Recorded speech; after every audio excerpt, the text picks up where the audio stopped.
السلام علیکم دوستو، آج میں کچھ بات کرنا چاہ رہا ہوں کرپٹو کرنسی کے بارے میں۔ کافی چینجز آئی ہیں ریسنٹلی۔ میں ایک بڑے خوبصورت سے بورڈ کے اندر بیٹھا ہوا ہوں لنچ بریک پہ، تو میں نے کہا چلو ایک چھوٹی سی ویڈیو بنائی جائے۔ مارکیٹ کافی دنوں سے ڈاؤن چل رہی ہے، لیکن یہ ایک ڈپ ہے۔ آپ اس کو ایز اے اپرچونٹی سمجھیں ٹو بائی دا ڈپ۔ ہوتا یہ ہے کہ جب مارکیٹ ڈاؤن ہوتی ہے تو بہت سے لوگ پینک ہو کے اس کو بیچنا شروع کر دیتے ہیں instead of selling the crypto currency.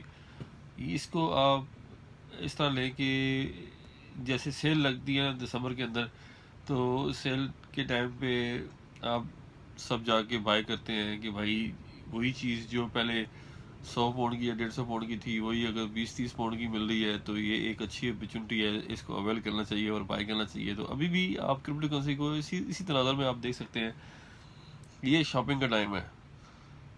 تو آپ میری اس ایڈوائس کو فائنینشیل ایڈوائس مت سمجھیے گا، یہ ایک جیسا اوپینین ہے for your educational purpose only. تو آپ بائی کریں اس وقت، اور سیل آف تو اس وقت بالکل، کیونکہ جو اس کا تقریباً 70,000 جو پیک تھا بٹ کوائن کا، اس کے بعد ابھی تقریباً 50% ڈاؤن ہے مارکیٹ۔ اور اگر اس وقت کوئی بندہ بیچتا ہے تو یہ بالکل غلط ہے۔ ابھی کل ایلن مسک صاحب نے بھی ایک ٹویٹ کیا ہے کہ ڈوج کوائن کے بارے میں، میک ڈونلڈ کے ساتھ ان کا آپس میں ٹاکرا چلتا رہتا ہے، تو اس کو انہوں نے کہا کہ اگر تم اپنی میک ڈونلڈ کی پیمنٹ جو ہے اس کو ڈوج کوائن میں ایکسیپٹ کرو گے تو I will have a happy meal on T V. تو اب اس طرح کی بھی چیزیں چل رہی ہیں۔ آج ایک اور بھی آپ سے نیوز شیئر کرنی ہے، بڑی important news I M F کے بارے میں۔ آئی ایم ایف نے ایل سلواڈور کو، ایسا کہ آپ لوگ سب جانتے ہیں کہ ایل سلواڈور نے بٹ کوائن کو ایک لیگل ٹینڈر کے طور پہ متعارف کرایا اپنے ملک کے اندر۔ ان کے ملک کے اندر bitcoin as a legal tender کے طور پہ کرنسی یوز ہو رہی ہے، اور اب وہ کرنے جا رہے ہیں، بانڈز دینا چاہ رہے ہیں انویسٹرز کو، جس بیک بائی بٹ کوائن۔ اور یہ چیز بہت ہضم نہیں ہو رہی آئی ایم ایف کو، اور انہوں نے اس کو کہا ہے کہ آپ اس طرح نہ کریں۔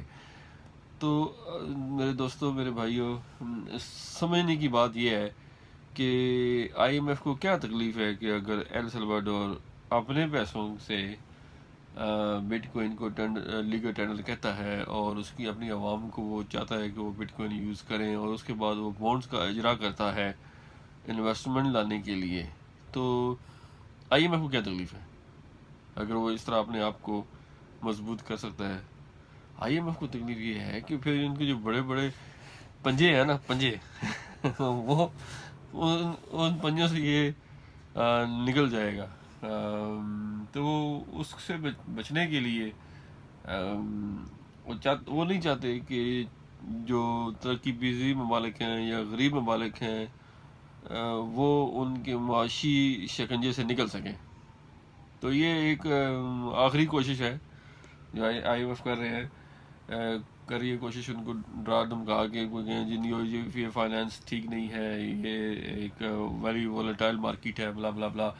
تو لیکن انشاءاللہ آپ دیکھیں گے کہ آنے والے وقت کے اندر کپل آف مور کنٹریز جو ہے وہ بٹ کوائن کے ایز اے لیگل ٹینڈر کے طور پہ ایکسیپٹ کرنا شروع کر دیں گی۔ تو یہ تھی ایک بلیٹن نیوز، تو سوچا میں نے کہ میں شیئر کر دوں۔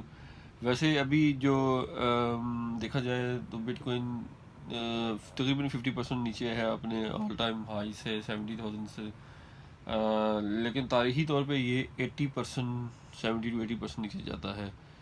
I have a big doubt کہ وہ اتنا نیچے جائے گا، یعنی کہ تقریباً $20,000 کو، لیکن اگر یہ $20,000 تک بھی جاتا ہے تو یہ ایک بگ اپرچونٹی ہوگی، بائنگ اپرچونٹی، ریگارڈلیس کہ آپ اس میں کتنی انویسٹ کرتے ہیں، 1,000، 2,000، 5,000، 10,000، 20,000، وہ ڈپینڈس پرسن ٹو پرسن۔ لیکن وہ ایک اچھی اپرچونٹی ہوگی بائی کرنے کی. تو اسٹے ٹیون انشاءاللہ انٹل نیکسٹ ویڈیو کے لیے. تو اپنا خیال رکھیے گا, مجھے اجازت دیں. اللہ حافظ.